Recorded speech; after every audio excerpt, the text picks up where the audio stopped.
Counselor. We are live. Good to go, Counselor. Hi, everyone. I just lost all my scripts, so I'm trying to locate everything here, but I'm good to go.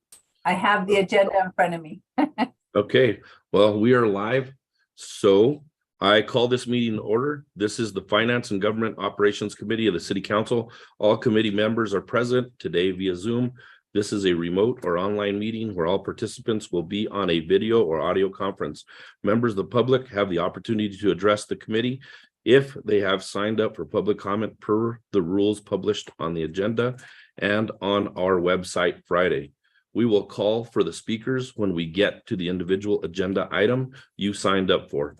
Here are the public comment ground rules. Comments are to be addressed to the committee members only. Each participant has 2 minutes to present, and any disruptive conduct will result in the removal of the meeting.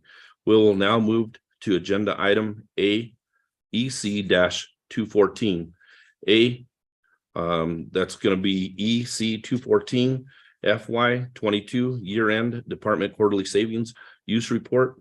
Move receipt be noted. Counselors, any questions for staff or administration? 2 questions. Counselor Davis. Just a second, Mr. Chairman.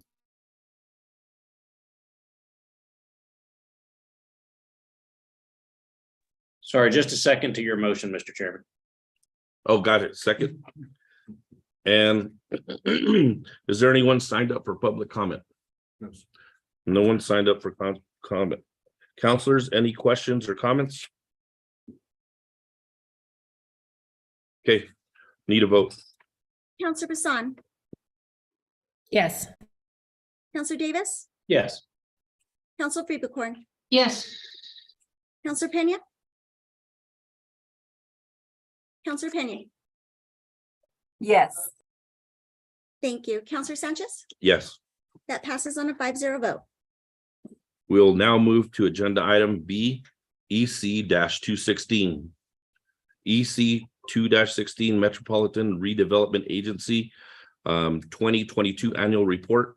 Move receipt be noted. Do I have a second? It looks like Counselor Davis. Second. Counselors, any questions for staff or administration at this time? No? Is there anyone signed up for public comment? No one signed up for public comment. Counselors, need a vote. Counselor Bassan, Yes. Counselor Davis, Yes. Counselor Freebecorn, Yes. Counselor Pena, yes, and Counselor Sanchez. Yes. And that passes on a 5-0 vote. We will now move on to agenda item 0-38. Counselor Pena. thank you, Mr. Chair. 0-38, adopting a new article in Chapter 9 of the revised ordinances of Albuquerque, 1994, Health and Safety and Sanitation, to be known as Tire Ordinance, establishing a permitting fee. As I mentioned, I couldn't find the script, but I think that I am withdrawing that at this time. Is that what it says on your script? That's correct. Move withdrawal. Yes, so I'd like to move withdrawal. Counselors, any questions for staff or administration? I need a second, please. Counselor Davis, Counselor Bassan. And is there anyone signed up? Mr. Chair, we have no public comment for the entire meeting. Okay, no public comment for the entire meeting. Counselors, any other questions or comments? If not, need a vote, please. Counselor Bassan, Chair, if you don't mind, if I can just state why I'm withdrawing this bill, just for the record, so the public knows. So the scrap tire ordinance meetings with them, I actually mirrored the one that they had at the county, learning that some of what is in this bill and the county has is already part of the state statute. But I'm learning as we're navigating through the surplus of tires at lots of these different tire shops, that it is not necessarily the scrap tire ordinance that's the issue, it's the resale of tires that's an issue. So I'll probably be putting forward another resolution on how we track the tires that can be reused. I hope that makes sense. So thank you. I just wanted to have that for the record. Thank you, Counselor Pena. Counselor Bassan, Yes. Counselor Davis, Yes. Counselor Pivocorn, Yes. Counselor Pena, Yes. and Counselor Sanchez. Yes. And that passes on a 5-0 vote. We will now move to agenda item D 0-55. Counselor Bassan by request. Mr. Chair, O55 is a committee sub amending the City Inspector General Ordinance, Chapter 2, Article 17 of the Revised Ordinances of Albuquerque. I'd like to move it to pass, and then I have a committee substitute I would like to move. Second. Okay, second by Counselor Feeblecorn. Mr. Chair, I would like to move committee substitute number 2. Okay, move committee substitute number 2 will be in your iPads. Counselor, any questions or comments? Second. And Mr. Chair, there are definitely, I have a couple of amendments.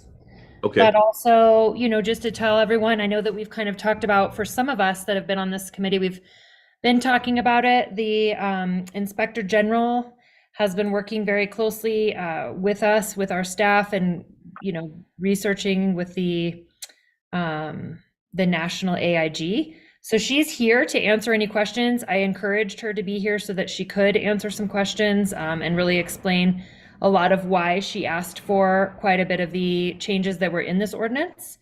In addition to the fact that, so I don't know if you would like to just kind of start with the committee substitute and just talking about that and maybe asking questions of her, or if you would like me to move the amendments and what order you would like to proceed. let's go ahead and go with the floor sub, then the amendments, and then we'll get back on the vote. Just to give you a heads up, I have a meeting with the with both offices this weekend, and since I'm new and we have a new committee, I want to make sure that everybody is able to digest everything. So I wanted to move to defer both bills as we move forward, just based on making sure that I can actually understand everything 100%. And if I have any questions, then I'll be able to digest it and bring it back for vote or amendments as well.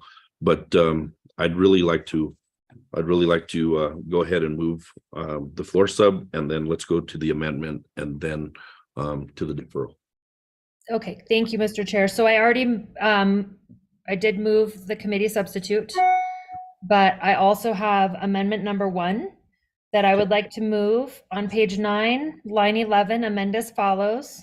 Can I see that? You have that one? And it would insert, the committee shall provide written justification for any salary adjustment to include any salary information considered or salary analyses conducted. The Inspector General must possess vast knowledge and experience. And then it continues on for a little bit. And then I wanted to remove, whereas other director roles may be limited to management of a specific field. The Inspector General shall be provided with compensation relative to their own oversight responsibilities, and then strike at a level consistent with other city department directors. Experience performance certifications, advanced degrees, and salaries of other comparable inspectors general may be considered in determining compensation. And part of this is cleaning it up, but then also, I wanted to make sure that when the AGO committee were to decide and determine if salaries for the Inspector General should be adjusted, that it wasn't just up to the committee to say that they wanted that, but that we had to put it, I thought it was appropriate to put it in the legislation to indicate that it needs to actually have some written justification that can be evaluated before the salary gets changed through DFA or through the Human Resources Department. And then also I wanted to make sure that that written justification would include the comparison and kind of the evaluation of other comparable cities in the US where the Inspector General gets paid. But I know that Ms. Santisteban has some other comments too, I believe, based off of as long as we're aware. But I do think this is the right way to go, being that the IG is different than the traditional department in the city, whether it be a smaller department or larger department. And I don't want us to confuse the two while we're really actually trying to engage and ensure the independence of this. I don't even want to call it a department, but of the IG's office. All righty. Well, first we need to move the committee sub that's in your iPads. And I then, didn't move it? I mean, we did, but we just need a vote. I'm sorry.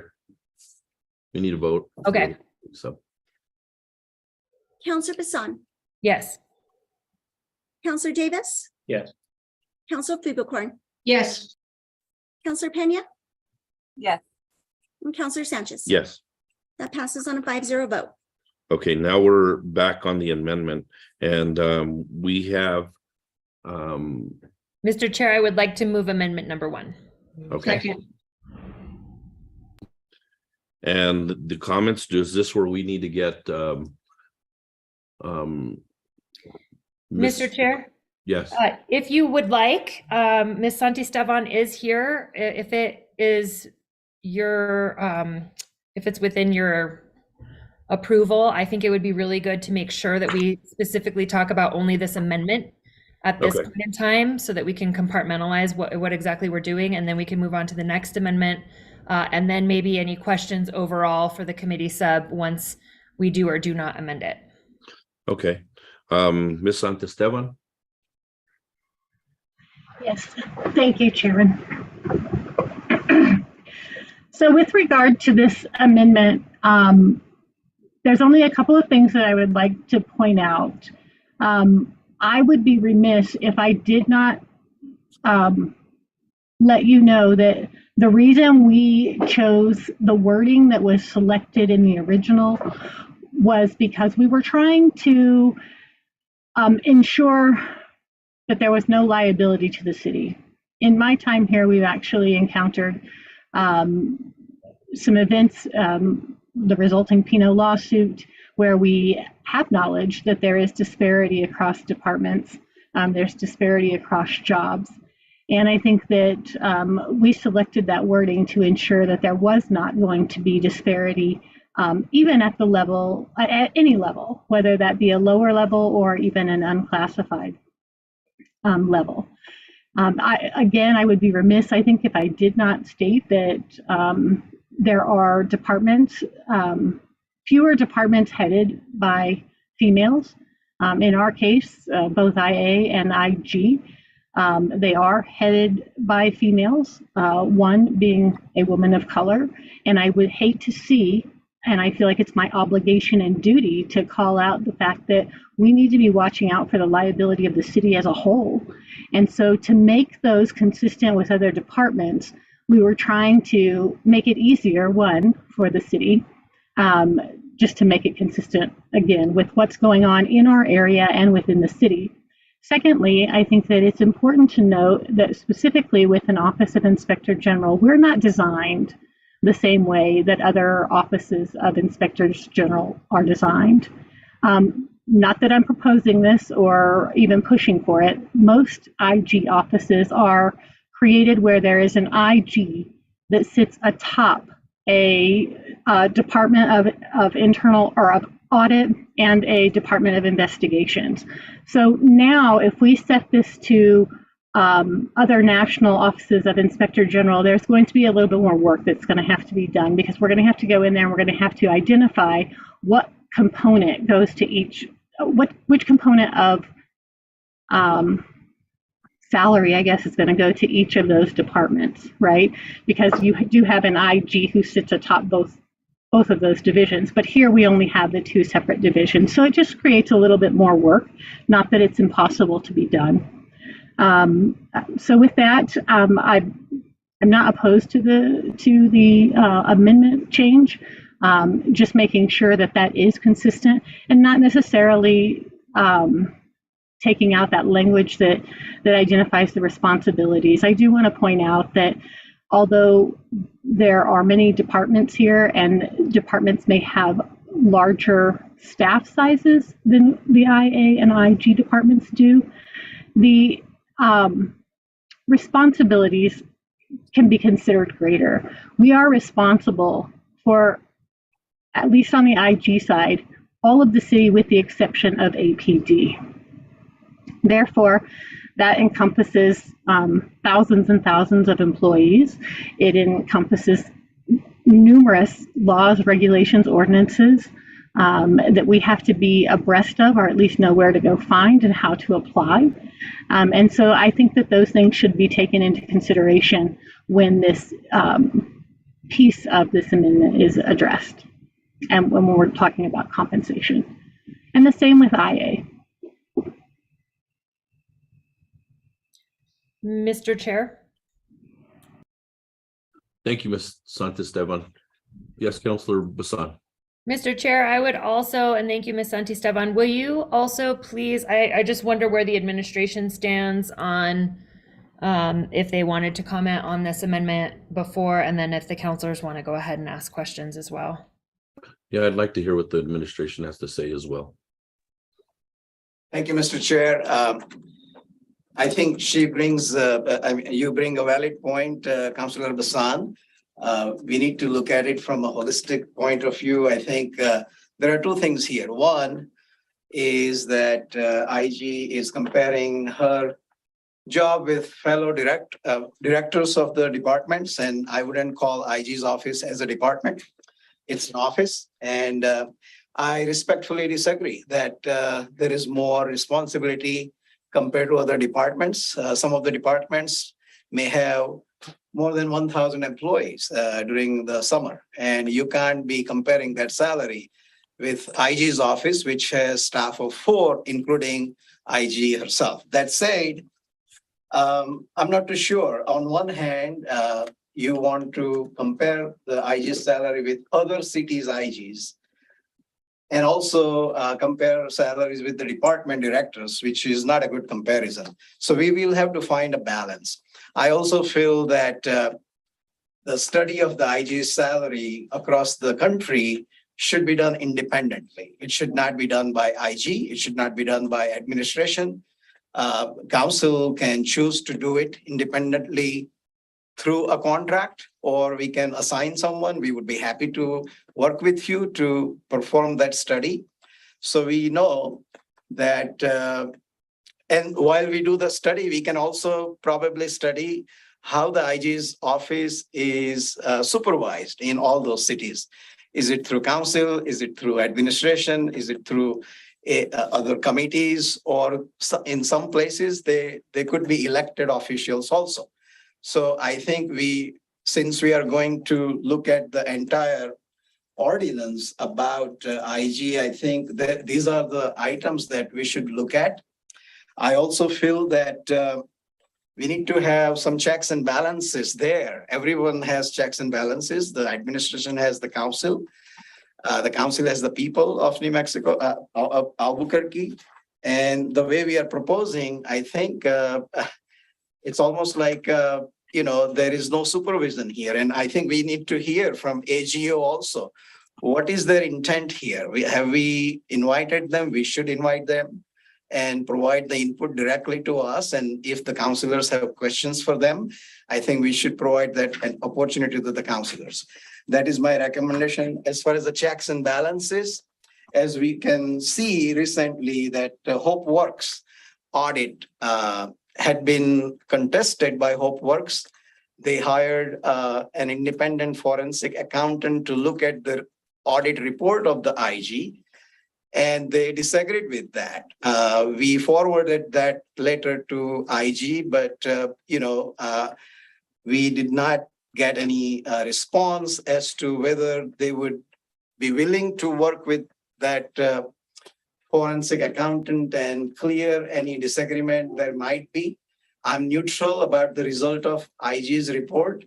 We are collecting $155,000 based on IG's report. However, HopeWorks is paying it under protest because they want to continue to have other contracts with the city, and I agree with them. Then next step taken by HopeWorks was to have Attorney General look into that.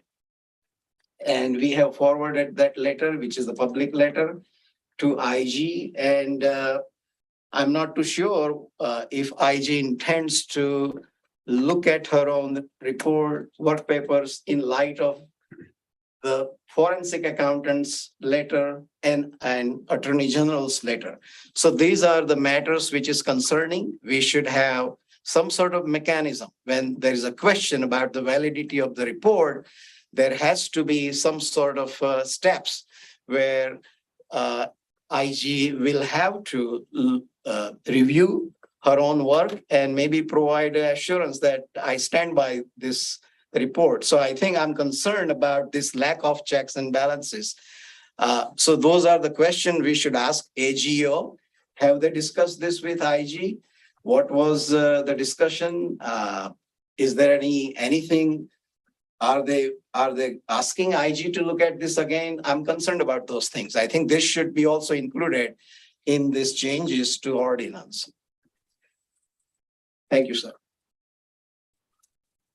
Thank you.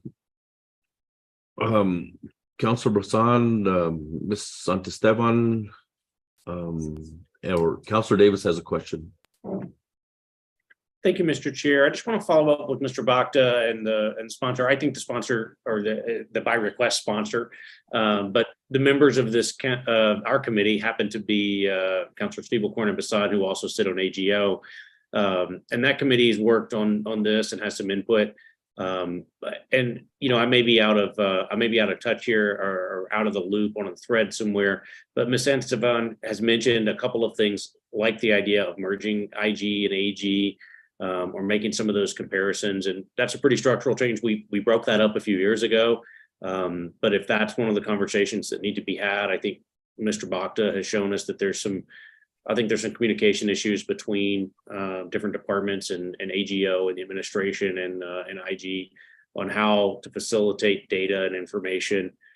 So I think this helps. I defer to the sponsors on giving them the bill they want for a final bill. And if the sponsors are willing, I think the deferment makes sense. But I would like some more information about how other cities have decided to do both, whether they're a merged office, whether they're a split office, what the arguments for that for. And so I'd really like to see if we could get through the amendments tonight and let the sponsor have the bill she wants, to ask AGO to come back with a review and recommendations, as well as the administration, Ms. Santisteban and our internal auditor, et cetera, to comment on sort of the substituted and amended version and sort of bring those things together. I realize this is important, but it's not a due die today thing. I'd rather us get this right. I think I've been here almost 8 years now, and I think we've had at least 3 different rewrites of this ordinance and half a dozen inspectors general and auditors that I can remember. I think we got to get the one we need here. And so I think this is a good start, but if we're going to throw around things like remerging all these departments or comparing them, I think we need some more data. And so I'm really glad, Councilor Bassan, you're working through this. I like these improvements. I certainly like the committee sub, but I would love to have some more data and information from AGO and perhaps from the Inspector General herself if she's interested. Thanks, Mr. Chair.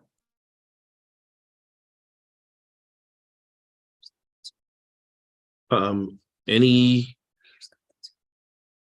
sorry, Mayor's Conference Room?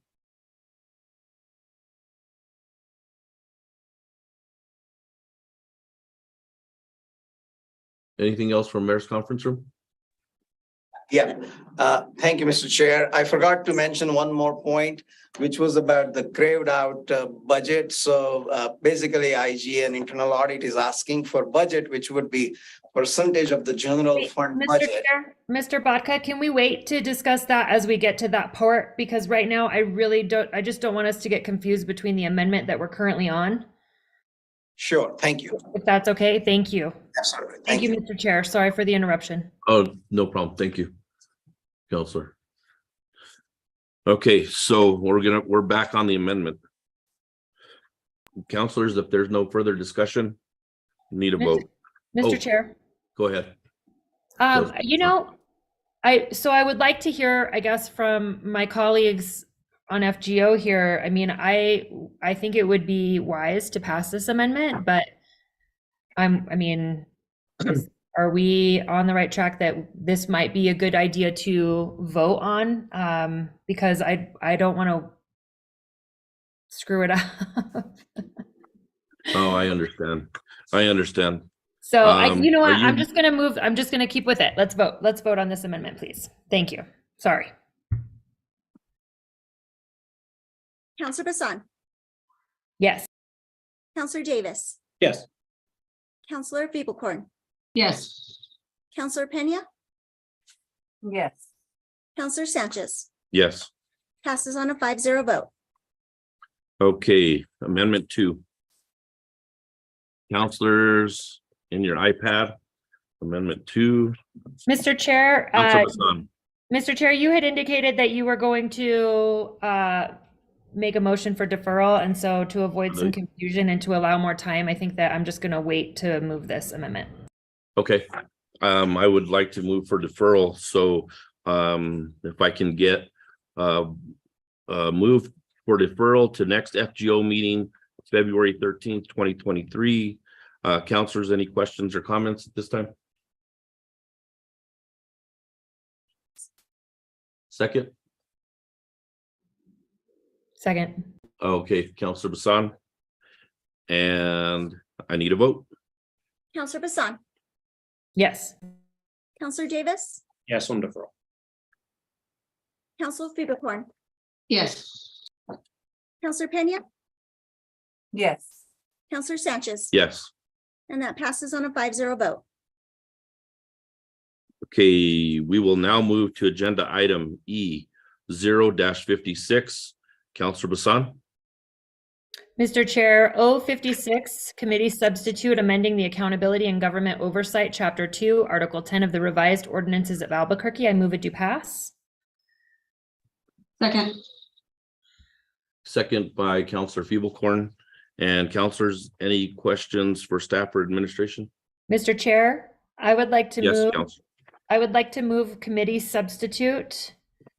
This one actually is the first committee substitute, I believe. No, second one. So I would like to move the next committee substitute, please. Okay, committee substitutes in your iPads. Counselors, any questions or comment? Counselor Bassan.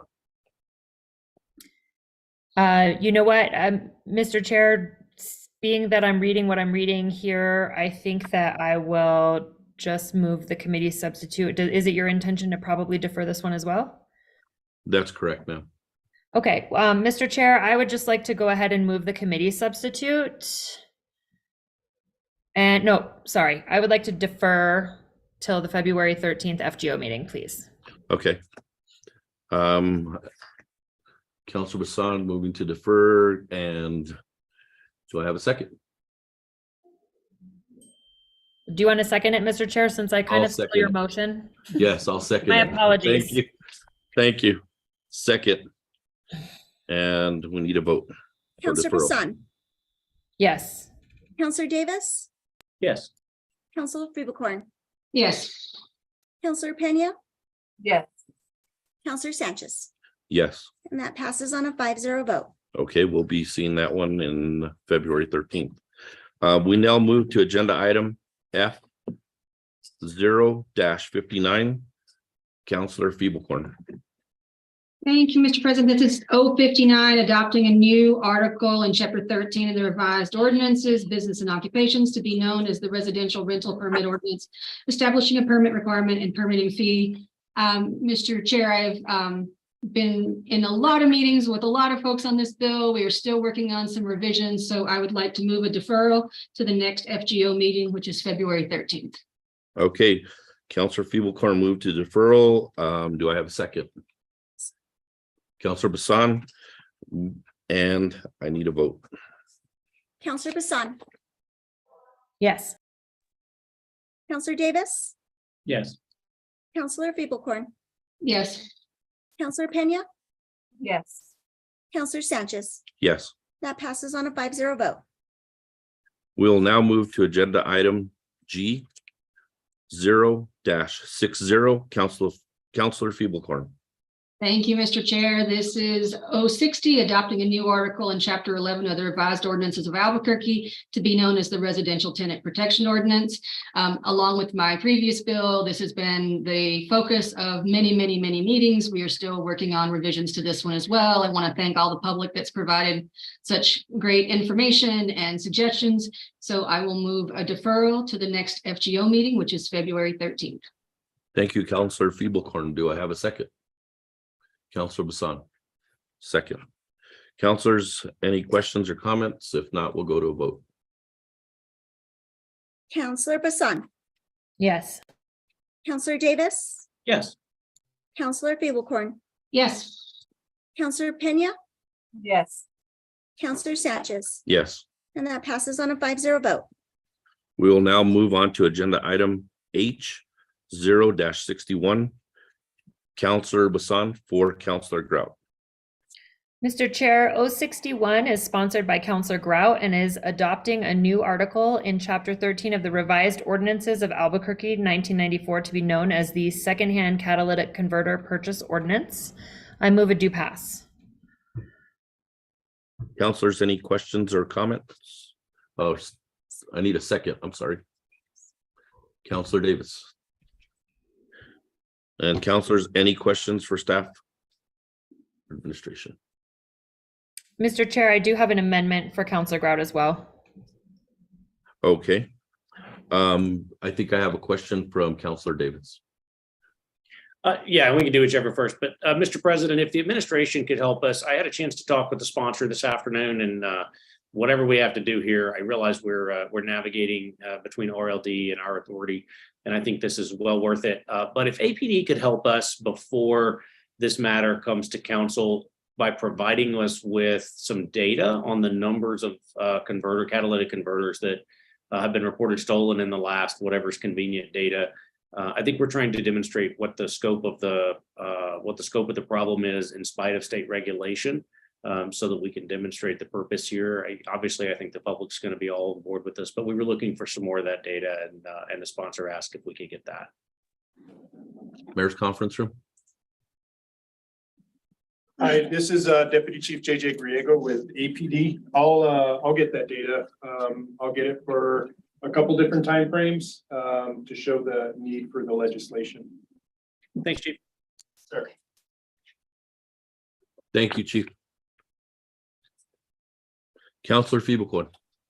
Thank you, Mr. Chair. I've just gotten a couple of folks that have reached out to me with questions on this bill, and I just wanted to verify here if I am understanding it correctly. The data that each of the retailers would be required to maintain, those are records that they would keep on site at their business. It is not information that we would have submitted to the city on a regular basis. Is that correct? Mr. Chair, if I may, Councilor Feeblecorn, yes, that is correct. This would be record keeping that each secondhand metal dealer would be responsible for keeping themselves. Great. Glad to know I've been saying the right thing. Appreciate it. I have a question also for Mr. Ronquillo is have we looked at anything in reference to internet sales and how we're dealing with the internet sales? And then right after that question, I have Counselor Davis. Mr. Chair, no, this bill does not cover any sort of internet sales, and that was not part of my understanding of the intent of the bill from the sponsor. Okay, thank you. Counselor Davis. Oh, you took your Nope, hand. I just have my hand up, sorry. Okay, no problem. And okay, we have an amendment number. Oh, I think we still need a second for that one. So it'll be me. Mr. Chair, before we even go to a second, if we haven't Okay. done that already, being that this is Counselor Grout's bill, I would like to change my motion to a without rec so that we can hear it at the full council and she will have a chance to really weigh in on it. Okay. I think that's a good choice. So do I have a second on moving this to full council without rec? Second. Second by Counselor Feeblecorn. And ready for a vote? No, Mr. Chair, Yes. I'm sorry. May I please move the amendment? Oh, that's right. I'm sorry. So, Mr. Chair, I would like to move Amendment 1 on page 3, line 24, insert a new subsection 1321-4F as follows. F, the record-keeping requirements of section 1321-4D and 1321-4E shall not apply to a purchase that meets the following requirements.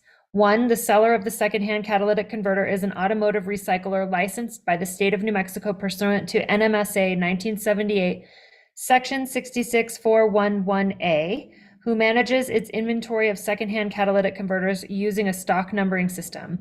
The stock numbering system must use a unique number that can be readily linked to VIN of the vehicle of origin. I would like to move a do pass, and this amendment was recommended by the Automotive Recyclers Association due to the high volume of catalytic converters being removed from vehicles and sold by automotive recyclers for the reclamation of critical materials. It would be a substantial challenge for automotive recyclers to accurately provide vehicle identification number and copy of certificate of title for each corresponding catalytic converter sold by an automotive recycler to the secondhand metal dealer.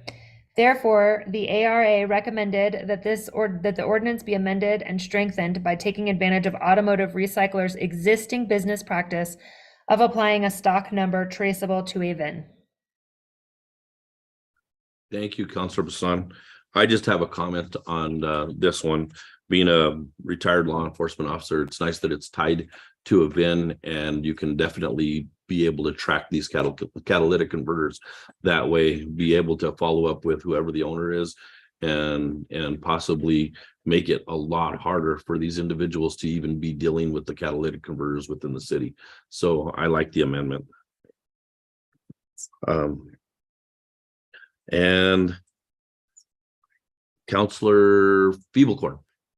Thank you, Mr. Chair. I don't know much about catalytic converters, so this made me have a question. If we can track the VIN numbers for these folks, why are we not able to track the VIN numbers for all catalytic converters? I assume they all have one.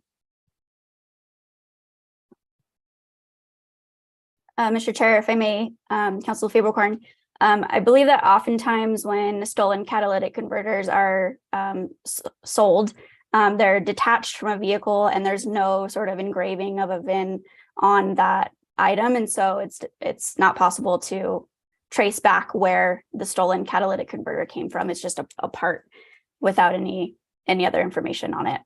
Okay, so the VIN number is not on the actual converter, it's on the vehicle. Got it, thank you. Okay, I was confused on that one too. I thought the catalytic converter had some sort of identifying characteristic or mark that actually associated with the vehicle. So if it does not, I understand. I understand it now.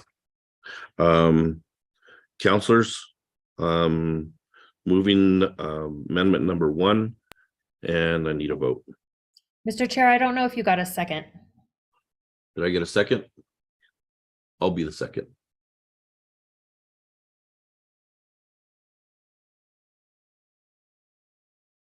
Counselor Bassan, Yes. Counselor Davis, Yes.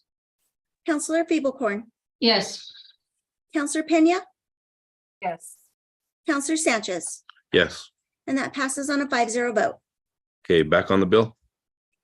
Yes. Councilors, any questions or comments on the bill? I don't see any.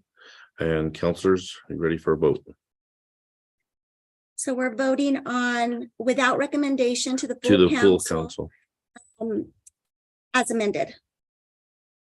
Counselor Bassan, Yes. Counselor Davis, Yes. Counselor Feeblecorn, yes, Counselor Pena, Yes. Counselor Sanchez, Yes, and that passes on a 5-0 vote. thank you. We will now move to agenda item, which is I-0-63. Counselor Davis. Thank you, Mr. Chair. I would move for sub 2263 to amends for sub 410, the LEDA ordinance relating to smaller economic development awards. And first, I would move this, and then we have a committee substitute. Okay, do I need a second? Thank you. Counselor Bassan, And we need a vote. Mr. Chair, before now, I'm going to move the committee sub. Okay. Have a second on that as well. And do I have a second? And that is from Counselor Feeblecorn. Thank you, Mr. Chair. Very brief discussion about the committee sub here. I see our brand new economic development director, who is not new to any of us, Mr. Max Gruner, formerly of the state, now in charge of all the things.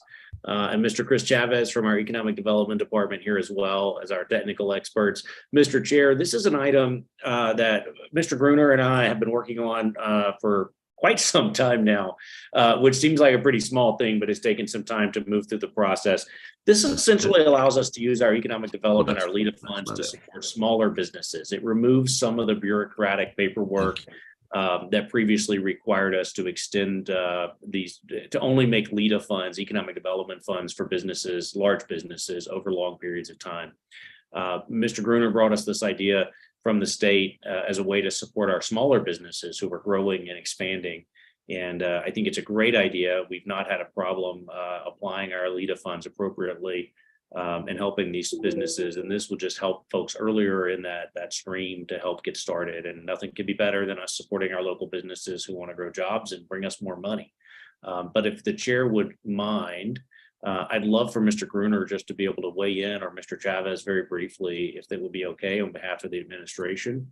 And then we could discuss the sub if there are any further questions. Whichever one wants to go first, Mr. Gruner or Mr. Chavez. Why don't we go to Mr. Gruner first? Thank you, sir. Thank you, Mr. Chair. Thank you, Councilor Davis. Chris, can you give me a thumbs up whether you can hear me well? Okay. This is my brand new city computer, so this is my first Zoom meeting. Lowest bidder, Max, I'm telling you this. Good luck. Thank you. Really appreciate you bringing this forward. So in terms of context, LEDA is the Local Economic Development Act. It is a way for us to support job growth in Albuquerque and throughout the state. Statutorily, a company needs to provide security for the full amount of the LEDA amount that either the city or the state or the county or whatever other government is bringing to the table. Security comes at a price, right? If a company uses a letter of credit, a surety bond, it's usually between 2.5 to 4% of the amount. One of the things we have noticed in the past is then when we approach small and micro businesses trying to support them through LEDA, the businesses will sometimes come back to us and essentially say, look, we cannot afford to accept this grant because to hold security for 10 years, it's just going to cost us too much money. So over the last several years, we've been really thinking hard about that. And I think we've come up with what I have been calling a friendly amendment to the city LEDA statute, which will allow us to engage in LEDA deals of fewer than 10 years in those circumstances that are outlined in what you have in front of you. Namely, in those cases where the aggregated LEDA amount, so the total city contribution in addition to the state contribution, is not more than $500,000. In those cases where the city does not contribute any money, so it's purely state or purely county. And in those cases, and some of you have approved those, I call them heritage companies, we can call them legacy companies, but those kind of companies that have been in the city of Albuquerque for generations. So to take you back a step, the legislative intent behind the 10-year presupposition in the city of Albuquerque LEDA statute has to do with when we attract businesses from out of state, we want them to be here for a while. When we tell New Mexicans, look, we are creating jobs, we're creating career pathways, we want those New Mexicans to feel confident that they can have a job into the foreseeable future. So the legislative intent was always for a company not to bleed us of all of our incentives and then to rent their little U-Haul and pack up and move to Phoenix and then do the same thing here. But in those three instances that I just outlined, very small deals, the deals that do not involve any city funds, and in those deals that we do with, for example, Bueno Foods or Los Poblanos, those companies that are quintessentially New Mexico, quintessentially Albuquerque. And in those cases, we would like to have the ability to engage in leader deals of fewer than 10 years. And with that, I'll stand for questions. But Chris Chavez, if you have anything to add, that'd be, now's the time. Thank you, Mr. Chair. Thank you, Councilor Davis. Thank you, Mr. Gruner. Mr. Chavez, so good? Thank you. Yes, sir. Thank you. Councilor Davis to close. Urge your support. Support your local small business. And with that, councilors, I need a vote on the substitute. Counselor Bassan, Yes. Counselor Davis, Yes. Counselor Fablecorn, Yes. Counselor Pena, Yes. Counselor Sanchez, Yes. and that passes on a 5-0 vote. And now we're back on the final bill as substituted for a vote. Urge your support. Counselor Bassan, Yes. Counselor Davis, Yes. Counselor Fablecorn, Yes. Counselor Pena, Yes. Counselor Sanchez, Yes. and that passes 5-0. We will now move on to agenda item J 0-65. Counselor Bassan. Mr. Chair, O65 is amending Chapter 5, Article 5 of the revised ordinances of Albuquerque, the Public Purchases Ordinance relating to council approval requirements and procurement thresholds of the code. I move it do pass. Councilors, any questions? Need a second, Pat? Mr. Councilor President, for Pat, yes. purposes of discussion, I'll second it, but I have some follow-ups and maybe a motion here. Okay. And go ahead, Councilor Davis. Mr. Chair, thanks for this. I want to just sort of lay this out. If the administration wants to respond, that's fine. My intent here is to defer this. And let me tell you why, if the sponsor is willing. I know this is by request. Here's my concern. I understand the need to increase the professional technical limit and sort of align them with social services contracts. We've talked about it before. A year or two ago, we did this, increasing the limit up to $100,000 for the administration without council approval. But I have some concerns about another item on the agenda here later that involves some money that was perhaps the process for council approval. We had a contract at Family and Community Services not long ago where the administration authorized the expenditure of funds without coming to council, and we had to retroactively approve it so that nobody got in trouble. And we've got new questions that I think are still out there and unanswered, and that council has raised. And I use the COVID book as an example. The administration used their sole source authority to issue those contracts under these rules. And I think there's some questions about the appropriateness of that expenditure. And so for that reason, I would like to move a deferral for 30 days to the next FGO meeting so that we have an opportunity to discuss with the administration in more depth why this is needed, how the administration is managing the funds that are authorized, and how they're managing sort of the sole source that does not come to council as it is.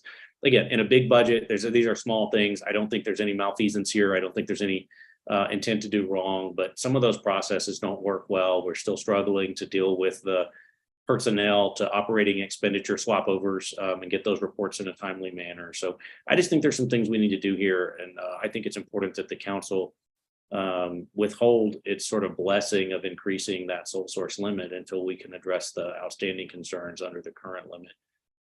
And so, Mr. Chair, I would move a 30-day deferral if the sponsor doesn't object. Councilor Bassan. No, Mr. Chair, I'll go ahead and second that. Okay, we'll need a vote on deferral, and it looks like February 13th if I remember correctly. Is that correct? Is that Chair, if I correct? could have asked if there's any other comment or anything for the administration, I apologize. I didn't mean to interrupt. I want to be sure they have a chance if they disagree or think this is more urgent than we do. Okay, any comments from the mayor's conference room?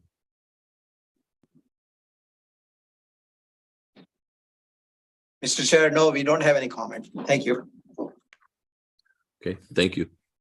And it looks like we're voting for deferral to February 13th.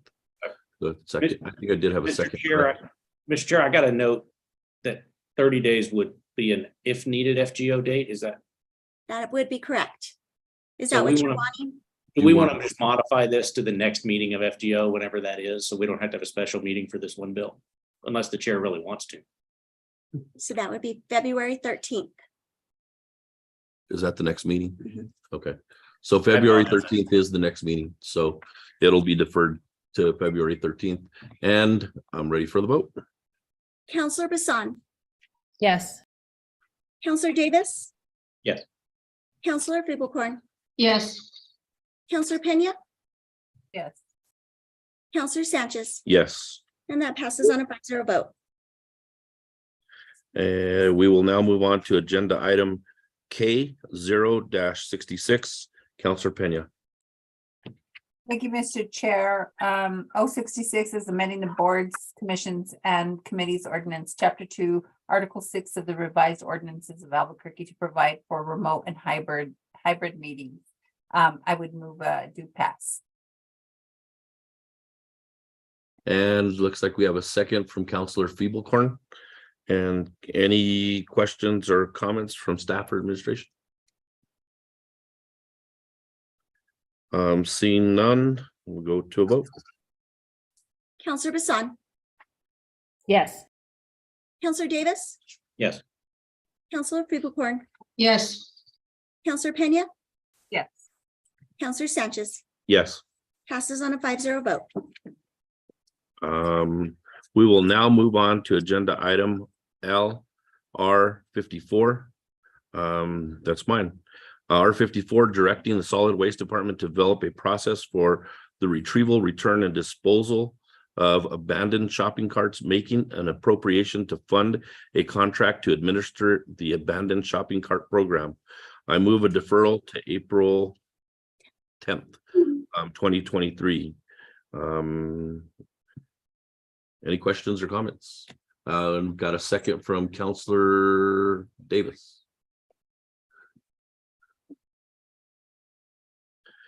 And with that, move to a vote. Counselor Bassan, Yes. Counselor Davis, Yes. Counselor Finkelkorn, Yes. Counselor Pena, Yes. Counselor Sanchez, Yes. and that passes on a 5-0 vote. Okay, here's the big one. We will move now to agenda item MR-91. Counselor Bassan by request. Mr. Chair, R91 is adjusting fiscal year 2022 appropriations for certain funds and programs to provide for actual expenditures, adjusting fiscal year 2023 operating appropriations and appropriating capital funds. I move a do pass. Counselors, any questions for staff or administration? I have a second from Counselor Feeblecorn. And Mr. Chair, there are several amendments. I don't know which one you would want to start with. They are numbered in the iPad, sort of. Okay, so let's see. Which one do we have first? Let's go to what I'm showing is Amendment 1. Mr. Chair, I don't know who you want to go with. We have a whole bunch. There's a so- bunch, yes. Right. So, I mean, I have amendments, Mr. Chair, Counselor Davis, Counselor Pena, and Counselor Feeblecorn. And then some of us have amendments together. Mr. Yes. Chair, if it's easiest, maybe we just let the clerk call the bills in the order she wants. Yeah, that's probably a good idea because she's sitting there with them in her hand right now. So, Ms. Montoya. We're first going to go to a sponsored bill by Counselor Bassan, and it starts with on page 4, strike line 21 entitled, there it is. Okay. Mr. Chair, I would like to move floor amendment 1 to R91 on page 4, strike line 21 entitled Gibson Health Hub operating $2 million. On page 9, line 11 entitled City Building Renovations, reduce the amount by $2 million. On page 3, line 13 entitled Animal Care Center, increase the amount by $2 million. On page 4, line 13 entitled Strategic Support, increase the amount by $1 million. And on page 6, line 16 entitled Strategic Support, increase the amount by $1 million. I would like to move a do pass, and I hope to get a second, but this amendment will be removing $4 million, respectively 2 and 2 from Gibson Health Hub and the city building renovations. It will leave $3 million in city building renovations per this bill, but it will be giving animal welfare $2 million to be used $1 million each at both of their facilities for the shelters, for the animal shelters. And then it will also be giving environmental health $1 million and the planning department $1 million. And I know there's a need for more money to go to some of these departments that we have repeatedly discussed have been hurting. So I think that this would be a more appropriate use of funds right now. And I think that by doing that, it would also help with one of the other upcoming amendments, I hope, for the hearing officer as well, by putting in $1 million anyway. Okay. So I hope to get a second, please. Second by Councillor Feeblecorn. And if is there any comments or questions? Mr. Chair. Councillor Davis? For either the sponsor, staff, or the administration, could you just tell us what are in the strategic support initiatives of each of those departments, like big bucket stuff? I'm just not sure I know what those are. And if they're for something specific, do we need to say it, or are we good with that? I trust the budget chair, but. Mr. Chair, Councillor Davis, each of those strategic supports, the $1 million is strategic support for planning department and strategic support for environmental health. I did not necessarily have a scope of specific work for them to do. So I'm definitely open to considering that if you'd like. But I think that, again, with everything that I know, with what I experience in the emails that I have for my constituent needs, I've been trying to work with environmental health quite a bit on some stuff in my district, in addition to planning. So I think that it seems like a more acceptable use of funds at this point in time. Thank you, Mr. Chair. That's a great, I totally understand and don't disagree with you. And Mr. Chair, I just might suggest that if the amendment and the full bill passes at some point, hopefully we'll get an opportunity to to better specify where those funds might go, and some discussion with the administration. But I'd be happy to. I think this is a good idea. Thank you, Mr. Chair. I agree with it as well. And if there's no other questions or comments, let's move to a vote. Counselor Bassan, Yes. Counselor Davis, Yes. Counselor Feeblecorn, Yes. Counselor Pena, Yes. Counselor Sanchez, Yes. and that passes on a 5-0 vote. Okay, now let's move to the clerk again and get the next one.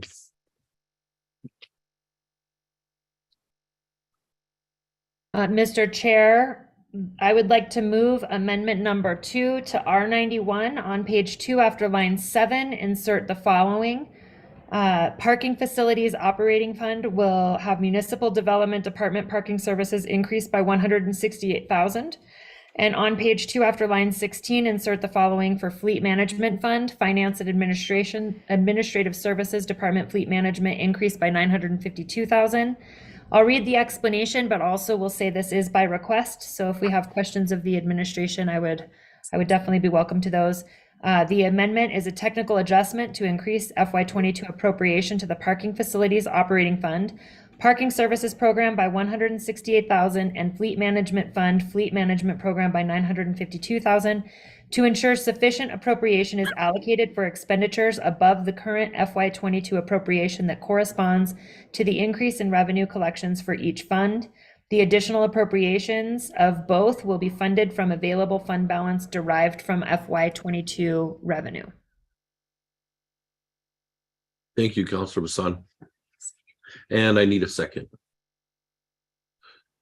Counselor Davis. And do we have any questions or comments? And I'd like to hear from the administration if they can give us a little more of an explanation, please. Yes, Mr. Chair, this is Stephanie Yata, Director of the Department of Finance. This amendment is to appropriate some additional surcharge money that we got for these two funds. We ended up having a lot more activity, and so we were able to charge back a little bit more to the departments, and we just need to appropriate that to be used in the fiscal year. Okay, I was just you're talking about parking facilities. Is that also all of our parking structures and the areas that the citizens park? Mr. Chairman, this would be for all city-owned parking lots and parking structures that are maintained by the Department of Municipal Development. Okay, I recently went to the Old Town parking lot and I've been there 3 or 4 times in recent history, and those parking meters do not work, where you actually insert your card and then receive a card to put in your dash. Can you make sure you check those and make sure they're operational? Also, I was also not able to see the LED readout on those as well to even see if they were even working or functional. If you can take a look at those, I'd really appreciate that. Yes, Mr. Chair, I believe that Mr. Montoya is aware of those issues and they're looking to cure those, but I will remind him of your concern. Alrighty, thank you. I don't have a problem with this bill at all. Counselors, if there's no further questions or comments, ready for a vote. Counselor Bassan, Yes. Counselor Davis, Yes. Counselor Feeblecorn, Yes. Counselor Pena, Yes. and Counselor Sanchez. Yes. And that passes on a 5-0 vote. Okay, the next bill up looks like it's Amendment 3, Davis Bassan by request. It'll be popping up. I guess my name's first, Mr. Chair, on page 3, line 31, entitled CPOA increased by $180,000 for office moving expenses by request.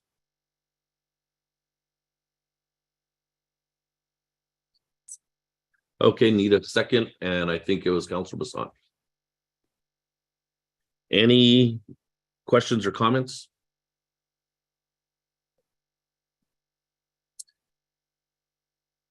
There being none, go to a vote. Counselor Bassan, Yes. Counselor Davis, Yes. Counselor Feeblecorn, Yes. Counselor Pena, Yes. Counselor Sanchez, Yes. and that passes on a 5-0 vote.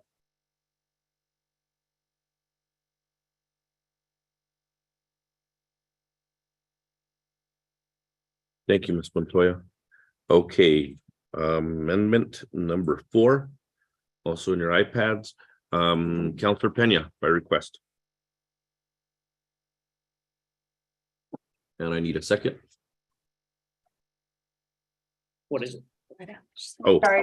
I'm sorry. Go ahead, Counselor Pena. Mr. Chair, I don't have myself on this final one. Am I reading it incorrectly? We can put it up for you. Oh, we're looking for it. Give us a second.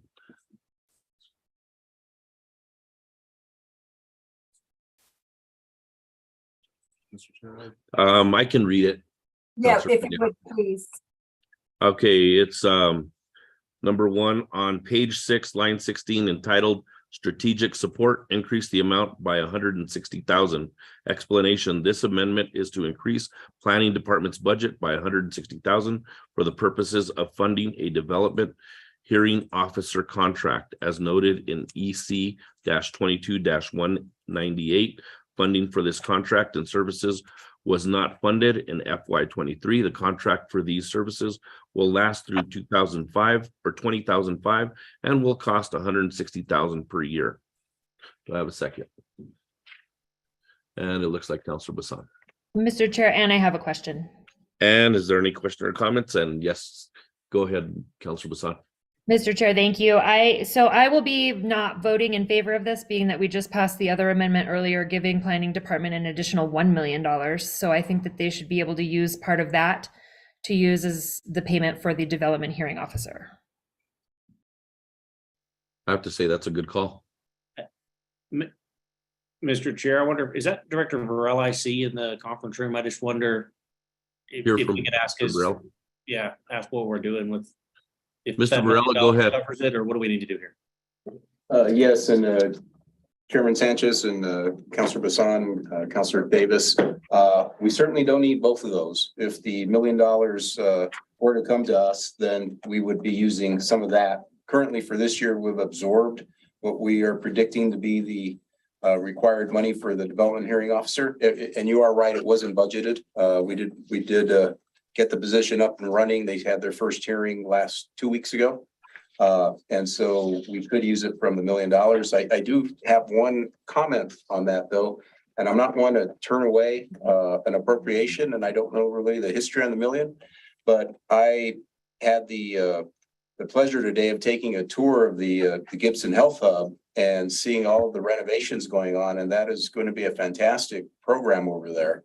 And so just had some concern myself when I saw $1 million not going over there for that program and instead coming over to planning. I think we could certainly appreciate the money, certainly put it to great use, but if it was a more modest amount coming to us, we would be perfectly fine and live with that as well. I just want to make sure that, you know, my conscience is clear and that I'll let you know that.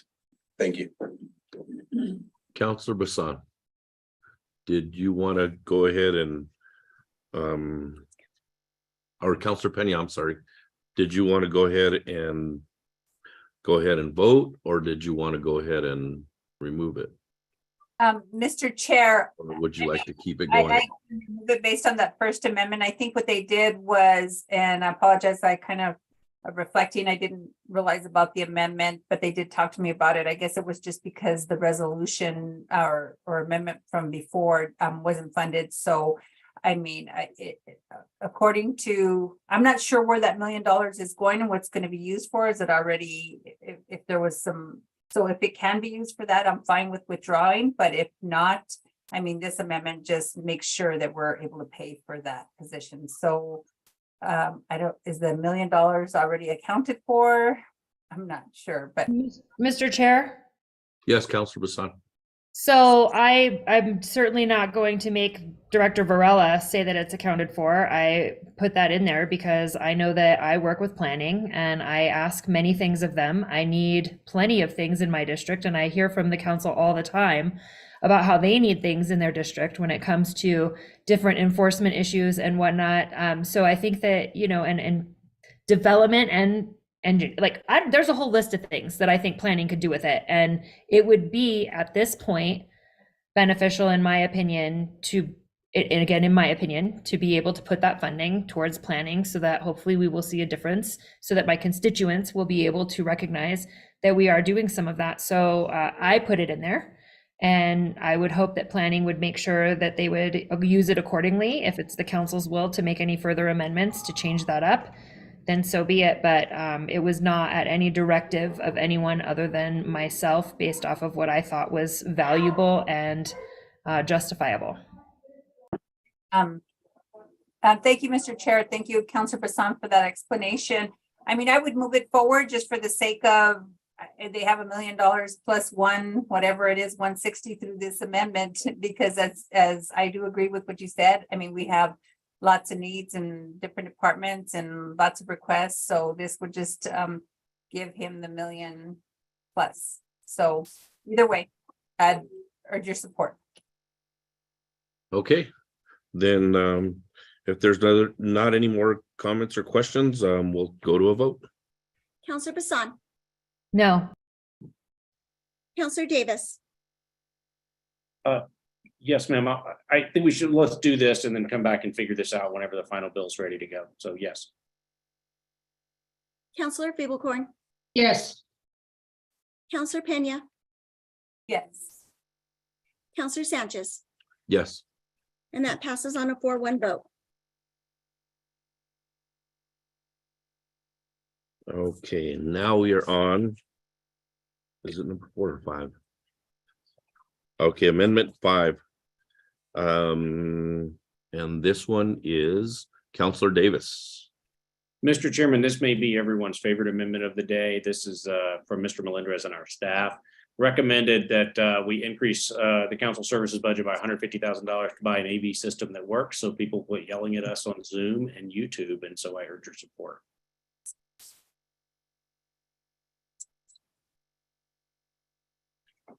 And do I have a second? Counselor Bassan. Any questions or comments? I just have one. I'm new to city council. I've been here 1 year, and I do see a need for security adjustments up in the city council office. I know that the mayor's office has it. I know that the county clerk's office has security set up. And I think it's really important that we here in city council are also protected, not only the staff, but also the counselors when we're coming up and down, and have a better council committee room to work in that has the updated systems in place so that it's easier for us to take care of business and then also to be safe. So I think this is a good bill and I'm going to support it. Any other questions or comments? Councilor Bassan. Mr. Chair, thank you. Since you brought this up, I'm going to take my moment to be able to give a plug to Mr. President as well when it was regarding the committee room. I absolutely agree that there needs to be some updates, but I also really think that it makes no sense at all to not use the chambers for committee meetings since the Bernalillo County Commission has no longer been there. So rather than spend a ton of money renovating the 9th floor and changing it up so that we can have committee meetings, I think my 2 cents, I would love to have further discussions about seeing what we can do about utilizing the chambers more. Okay, anybody else? Yeah, Mr. President, I think that's a good idea. And I know Mr. Melendez and the administration's been working on all those plans for the new building renovations. And there's actually another amendment in this cleanup bill in a minute that's, I think, mine and maybe somebody else's that might help us address some of those. But we should definitely revisit those conversations based on how we vote on that other amendment in a minute, I guess. Anyone else? All right, we'll go to a vote. Counselor Bassan, Yes. Counselor Davis, Yes. Counselor Fablecorn, Yes. Counselor Pena, Yes. Counselor Sanchez, Yes. and that passes on a 5-0 vote. Okay, I gotta turn the page now for amendments. Okay, this is number 6. And it looks like Counselor Davis. Let's see which one this is, Mr. Chair. I'm sorry. Mr. Chairman, I do not know. Okay, it's not in here. So this is Counselor Davis. I'll read it. On page 4, if this is page 4, line 16, entitled Affordable Housing, increase the amount by 2 million. On page 7, strike lines 8 and 9, explanation. This, what's that? Am I on the right one? That was the one that just passed. Are you sure? Wait, I'm confused. Isn't this council services one? We just passed the page 4, line 16 entitled. We just passed that one. I That was don't number 5. remember reading that one. You didn't read it. Mr. Chair, I don't think Okay, we did the I'm affordable confused. housing one. Okay, so we're on, On page 4, line 3 entitled Council Services. oh, that's the 150,000. I thought we just went over that one. We did that one, Mr. President. Yeah. Okay. Yeah. So then you're right. Okay, so then this one's done. And so this is the one that's Counselor Davis is the next one, and that's the one on page 4. We got it? Mhm. Okay. Okay, so I'm gonna start at the explanation. Oh, and it's up. Counselor. Thank you, Mr. Chair. I will move whatever amendment number we're on. And then ask the administration for follow-up. I think this is 6, 5 or 6.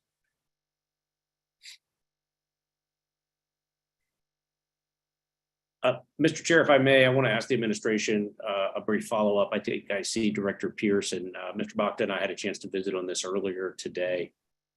If the chair is okay with it, I'd like to follow up the question. Yes. Director, thanks for being here. And Mr. Bacta, thank you for the time earlier today. My director, obviously, my question here is, we have not been short of voucher funds. In fact, I think we overprescribed those in the budget, anticipating that we would be expanding those programs. But I'm concerned that we would be taking $2 million from what the other affordable housing buckets for vouchers when the council was certainly trying to put a lot of money into permanent housing solutions. And so I'm curious if you can tell us about the justification for this. And there may well be a good one. I'm just not sure that we understood from the write-up from the administration why this was important today. Thank you, Councilor Sanchez and Councilor Davis. The affordable housing category, this 2 million was never intended for actually construction on homes. It was part of the 15 million that council had allocated for supportive housing vouchers as well as permanent supporting housing vouchers. So that 2 million has already been allocated, if you will, for contractors that are doing vouchers. And so I think probably Sanjay explained the 240. The reason we've put that money in that fund 240 is because this money will carry over beyond a fiscal year because of the nature of a 2-year housing voucher to keep people housed. So I think I don't know if the misunderstanding, this 2 million was never for affordable housing construction. And thank you, Director. That helps a lot. I think the write-up from the administration was sort of lacking those details, and it made it appear that we were taking money from permanent construction or permanent housing into this, but it sounds like we're just doing an accounting shift. So unless other councilors have some reason to push forward, Mr. Chair, I would withdraw that amendment at this time. Not seen any discussion or any hands raised. We can go ahead and move to withdrawal. And we do have a second on withdrawal. Councilor Bassan. I don't think that's necessary, Mr. Chair. I think the sponsor just withdraws it so it dies. Okay, thank you. I don't need a vote, huh? Okay. All righty. The next amendment. Number, is that 7? It would be actually number 6 because the other one was withdrawn. Okay, so number 6, since the other one was withdrawn. So amendment sponsored by Councilor Davis by request. Mr. Chair, this is probably an amendment close to your heart. Amendment number 6 would allow us to accept $495 from the state DPS for the purpose of providing law enforcement retention disbursement to APD. Do I have a second? Councilor Bassan. Any discussion? Comments? Mr. Chair, I just want to clarify that it's 495,000, just for Oh, that's right. any verbal record. He did say 495. No problem. That's my shortcut. Okay, so not seeing any discussion. We're ready for a vote.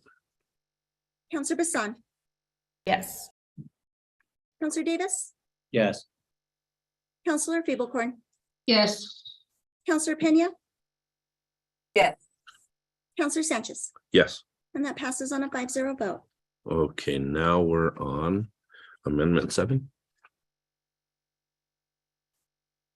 Thank you, Ms. Montoya. And this is amendment sponsored by Councilor Feeblecorn by request. And it's coming up right now, Councilor Feeblecorn. I assume it's the first one. Yeah, no, it is not. Okay, I will move amendment number 7 to R2291. It is on page 3, line 33, entitled Strategic Support. Increase the amount by $21,000.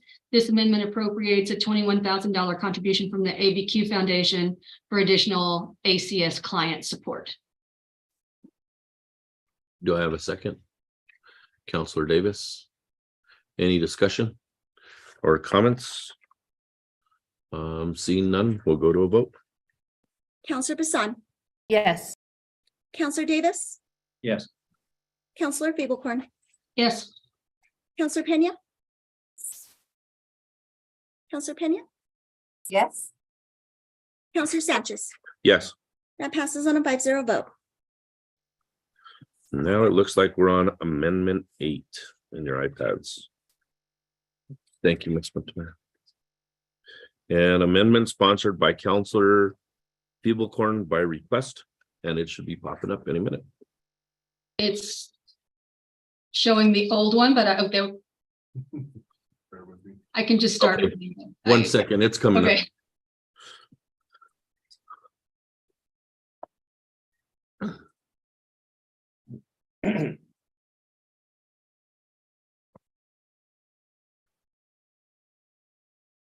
There it goes.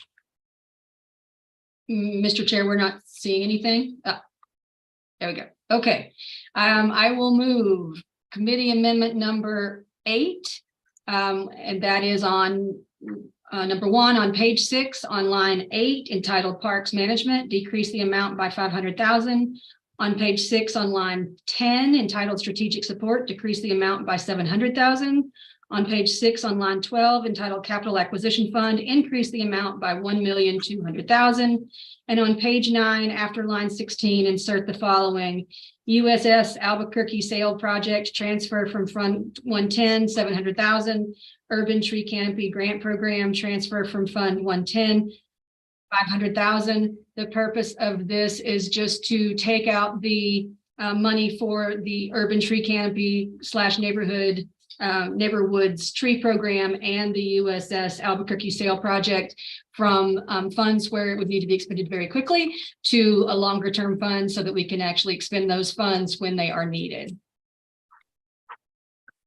Do we have a second?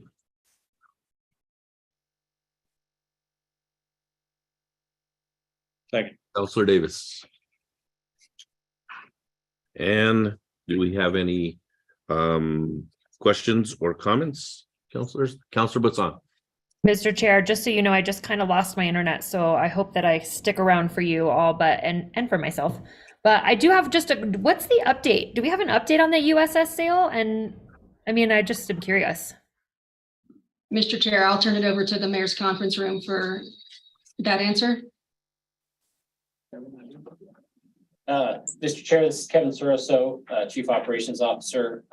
Parts of the sale were delivered last week to Albuquerque and are at Kirtland. And the remaining section will be coming into town. We think mid-February. It's a trucking company moving and bringing it in for us from California. We expect the final piece to be here mid-February. And it will also go to Kirtland Air Force Base where it'll be stored until we can put designs together and get a permanent location for it. Mr. Chair, Mr. Soroso, thank you. I'm happy to hear that we are storing this at Kirtland Air Force Base instead of somewhere else. Thank you. Thank you. Any other discussion? Not seeing any. Let's go to a vote. Counselor Bassan? Yes. Counselor Davis? Yes. Counselor Feeblecorn? Yes. Counselor Pena? Yes. Counselor Sanchez? Yes. And that passes on a 5-0 vote. Counselors, if any more comments or questions, we're on the final bill as amended. Do I have a Mr. second? Chair, I apologize. I thought we had one more, but maybe I could just ask it as a bigger question. If staff can remind me, maybe Mr. Munoz can tell me we don't need it. I just deferred to the clerk and she says that's it right now. That was all I have. That's fine. Maybe the administration can help me. Director Pierce and Mr. Bakta, if I may, I just want to follow up. There were some different line items about the Gibson Medical Center in different places. In particular, I know we addressed one of these already. There was a reallocation of operating funds, but I want to find 2 seconds because I have it in front of me. It was a little confusing that the administration was requesting an additional $2 million be appropriated to Gibson for operations in one item, but then $5 million was reduced from the operating funds in order to transfer to capital for the Gibson Health Hub. It was just confusing about what the intent here is. Are we trying to raise more capital dollars? Are we not expanding operations, or are we trying to expand? They just didn't seem to meet together when we tried to put those together, and I'm sure it's just a matter of miscommunication and telephone. So, Director, can you tell me what those were for? Mr. Chair and Councilor Davis, this is Stephanie. I'll go ahead and answer your Other question. director. On behalf of Ms. Pierce. So the $2 million movement from the general fund reserve into 305, that part was requested of us at the last kind of minute as we were preparing the bill. And I failed to recognize that we had already moved some capital monies around for the Gibson Health Hub. So it was just really our late entry of this item, and we didn't get to follow up with kind of netting those against the needs, if that makes any sense. It does, and thanks, Ms. Yara. That's kind of why we were asking. It was kind of a last minute as we reviewed that. So given the earlier amendment we passed, Ms. Yara, could you work with Mr. Muniz in our office just to be sure that we have whatever amendments are appropriate for the final bill, to be sure we're not moving money in and out and cross purposes with each other, and let's figure out what we really need over there. Yes, Mr. Chair and Councilor Davis, we will check those amounts and kind of track those, and I'll follow up with the departments that are involved to see what the actual needs are for you. Thanks so much. Thank you, Mr. Chair. I apologize. I thought we had an amendment, but I think we can just clean it up at council. Okay, thank you, Councilor Davis. Thank you, Ms. Yara. And with that, we're on the final bill as amended. And we're ready for a vote. Mr. Chair, Oh, yes, Councilor Bassan, go ahead. I'm pretty sure I moved this with recommendation, but I'm pretty sure everyone would prefer this go without recommendation. So I would like to change my motion to without recommendation. Okay, do I have a second? Councilor Davis for a second. And now we're moving this without recommendation and as amended. And do I have a vote? Counselor Bassan, Yes. Counselor Davis, Yes. Counselor Feeblecorn, Yes. Counselor Pena, Yes. Counselor Sanchez, Yes, and that passes on a 5-0 vote. that was a long one. Thank you, everyone. We will now move on to agenda item NR-93. And that's Counselor Sanchez for Benton. R-93, approving and authorizing the filing of a grant application for rapid transit operating costs with the Federal Transit Administration, the FTA of the U.S. Department of Transportation, and providing for an appropriation to the Transit Department. Move a do pass. Do I have a second? Counselor Bassan. Counselors, any questions for the staff or administration? Counselor Davis.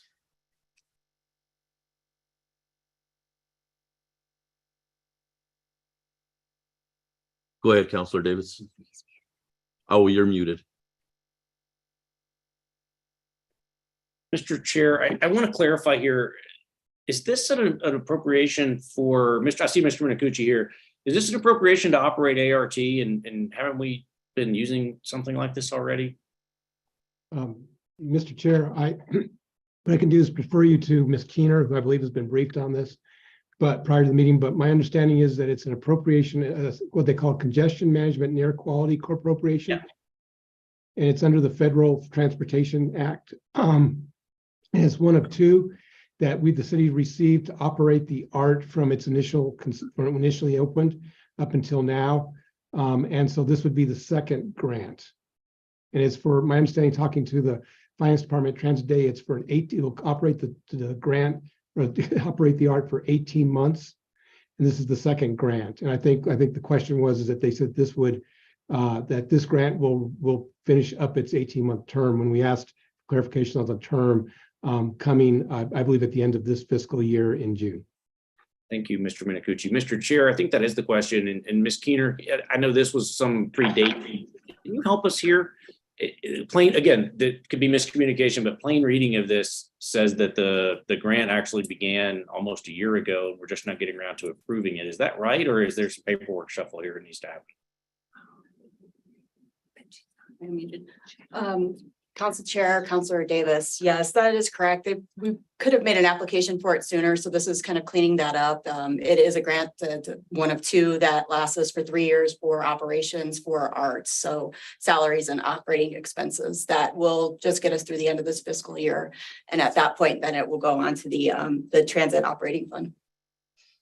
Thank you, Director. Mr. Bakta and Director Yara, I'm just, help me with this a little bit, but it seems like we're basically applying for grant money for something we started spending a year ago. We're just not getting around to approve it. How did we get to this point? Usually under the ordinance, we have to approve the acceptance of grants and authorize the appropriate the funds. So am I misunderstanding here, or is this deliberately for reimbursement? How is this working?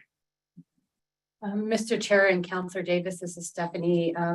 I'm actually not too sure. I'll have to get with Miss Keener to see what happened here, but it is not unusual. Although we do have the ordinance that requires the council's approval before we apply for funds. We often are mistiming those things, and this one just looks like maybe the timing was way off. But I will get your answer by the time this goes to full council if you would like. Well, Mr. Chair, thank you. I don't want to belabor the point. I know other councilors may have questions, but my concern here is we just dealt with this with Family and Community Services, and for good, we understood why that happened. But this is ART, and it's a lot of money, and you're right, it's not a short amount of time. We've been spending this money for a year without having it. I mean, who's on first for this? Because the general fund had to eat this at some point, and it shouldn't have been in the budget if it was a grant fund. And the ordinance is very clear. I mean, 21117 says that grants have to be submitted to the council for review and approval prior to submittal, and that we have to appropriate the funds before they're expended. So I'm not sure how the administration expended funds for a year that didn't exist. So I realize and I appreciate the administration understands the seriousness and where we are, but this is not the first time in the last 3 or 4 months we've dealt with this. So it's kind of the reason I had concern about the other bill. And again, it's not, they are sort of big ticket items small ticket items in a big ticket budget, but they're important. And this is a really big one. And so I'm not comfortable accepting this until we understand, I'm not accepting this and authorizing the expenditure until we know how it is that we expended all the money. And so what's the risk at this point of deferring this for a few more weeks, since it's been a year, and figuring out the right process? I'm not sure who that goes to, but. So, Mr. Chair, Councilor Davis, I just want to verify that this grant is on a reimbursement basis. So we have been probably expending general fund money or transit operating funds in lieu of, future reimbursement from this grant. I don't know if Mr. Bakta, you want to comment? Mr. Chair and Councilor Davis, I would just add that this happens once in a while. I think one good example would be the art project itself, which was $90 or $100 million grant from federal government, which we never got the money, and we never have a full commitment from the federal government that they would fund it. But in spite of that, the city took the risk and spent the money, and we were able to recover that money. I think this seems to be combination of either we kind of just dropped the ball and did not bring this to council on a timely basis. But we do have reimbursement grants where we spend the money from the pool of cash. That's how we spend the money. And when we spend the money, we don't take it from an existing project, but we do book receivables. And eventually we receive the money. That's how it happened. I believe in this, but we definitely can look into this in more details and provide you before the next meeting. Thank you, Mr. Chair. And I know it's our last item. I don't want to belabor the point here, but Mr. Bakta, I agree. I understand. And I might quiver on the details a little bit about ART. I think I was recalled on my third week in office for voting to approve the federal grant application to allow us to do that. But it's been my experience that in the reimbursement basis, the city, the administration requests permission to apply from the council before we encumber or before we expend the funds. And I realize this is extraordinary, so I don't want to beat anybody up over this, but I do think we ought to figure out something different. So I would prefer, Mr. Chair, if we deferred this until our next meeting so we could get some additional information. Unless the administration can tell us that there's funding in jeopardy. It sounds like there's enough in transit funds for us to continue operating ART as is until we can sort that out. But I do want to know more about the process and what happens if we get to council and a lot of counselors don't like ART and we don't have this grant anymore, because what do we do there? So Mr. Chair, I'd be open to conversation, but I'd like to defer until our next FGO meeting. And then, of course, if we can get a good answer from the administration and clean that up, this council could always pull it out of committee at the next council meeting and take action at the next meeting. So I don't think we're in jeopardy there if we had to. Councilor Bassan. Mr. Chair, I will offer a second to that, but I do want to just say that, and I'm certainly not trying to beat anyone up over it either, but I mean, given last week's conversation and questions that we had, it is falling in line with, there are definitely more questions. If we didn't approve or know about it and now it's a reimbursement, I am concerned because we have now seen at least one case where we didn't get the reimbursement back from the state for something. So what happens if we don't know about it and then the money is used from the pools of money that we have, and then all of a sudden we don't get reimbursed again, and we as a council didn't know about it? So I would love to be in some of those conversations, Councilor Davis, if you have them and you're willing. But I would love to hear more about this so that I can feel comfortable about it, because it definitely seems like it might be falling in that category of, ask forgiveness rather than permission. And it is our job. I would have to agree with you, Councilor Davis and Councilor Bassan. It is our job as city council to make sure to carry on with our checks and balances that we are supposed to carry on with. We're the legislative branch, and we need to make sure that the administration is doing their job when it comes to these things. And I understand that sometimes things happen, but I agree. I think I'm going to go ahead and go with that deferral so I can understand this a little bit better as well. So looks like we have a second on the deferral. So if there's any, would the mayor's conference room like to weigh in again? Okay, not having any comments or questions, we'll move to a vote of deferral. So the deferral will be to February 13th. February 13th. Counselor Bassan? Yes. Counselor Davis? Yes. Counselor Feeblecorn? Yes. Counselor Pena? Yes. Counselor Sanchez? Yes. And that passes on a 5-0 vote. Okay, there being no further business, this FGO committee meeting is adjourned. Thank you, everyone. Have Nice a great job, Mr. Chairman. Good job, thank you. Thank you. Thank you, Mr. Chair. Great job.